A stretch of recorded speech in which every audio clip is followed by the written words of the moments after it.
Are you sick and tired of unqualified, unmotivated job prospects? Now, I know I'm sick and tired of applying for jobs for companies that have no dreams, no vision for the future, people who are satisfied with just being good enough.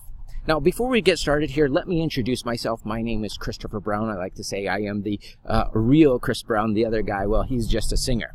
Now, might I start off, first of all, by saying what a fan I am of Darrin Hardy. As you can see, I got plenty of his programs here. I got, the compound effect here. Great books, great stuff. So I'm a big fan of Darrin Hardy, first of all.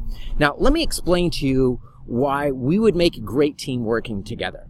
My last job, I was hired as a business strategist working for a $400 million marketing firm in which I would develop marketing strategies many times for executives from multi-billion-dollar companies, from companies like Ancestry.com, Procter & Gamble, Crate Trucking, just to name a few. Now, some of my responsibilities at that company was to do weekly webinars with thousands of people attending on each one of these webinars. I would also sit down over the phone developing marketing strategies and help them implement this into their business. I would also assist at live events. So we would hold these big, live seminar events in which I would sit down with some of the attendees and help them to implement what we just covered at these live events. Now, some of our other clients included legendary marketers like Joe Polish, Yannick Silver, as well as Frank Kern.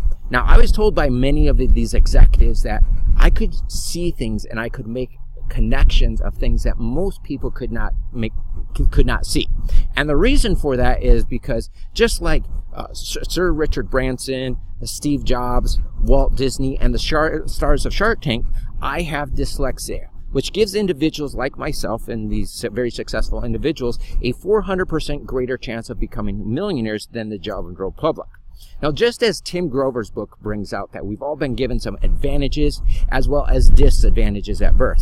Some people are blessed with certain advantages. However, if they have no work ethic, no system, no way to use their gifts, they fail. Successful people compensate for gifts and advantages that they don't have, where unsuccessful people make excuses. So I'm looking for a team and a system that will allow me to use my gifts to my advantage, which is why I think that we would make a great team together. So I look forward to hearing from you, and we'll talk to you soon. Again, my name is Chris Brown. Bye-bye now.